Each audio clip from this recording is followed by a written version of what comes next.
Southern California until 5:15 p.m. At 2:12 p.m., Doppler radar indicated heavy rain bands moving towards the Holy Burn Scar. The rainfall rates of 0.40 inches in 30 minutes and 0.70 inches in 1 hour are expected.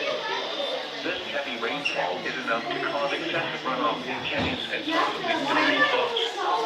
This affects Forest, Indian, Leech, McVicker, Trabuco, and Tabasco canyons.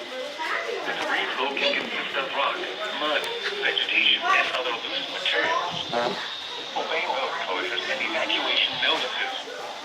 Some locations that will likely experience flooding include Western Lake Elsinore, Rancho Santa Margarita, Ortegas Highway, Tabasco Valley, Trabuco Canyon, Trabuco Highlands.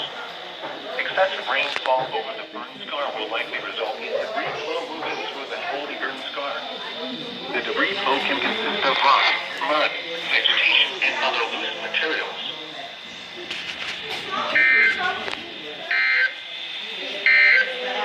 Alright, that was flash flood warning.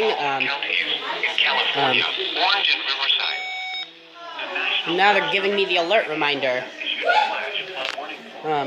Yeah, so that's the flash flood warning. As you can see, I'm at my dad's house as today is Willow from Van Gogh Club's birthday today. So happy birthday to her. Please send nice comments to her. Anyways, so I'm going to be going now. So, yeah, I'll see if more flash flood warnings will get issued.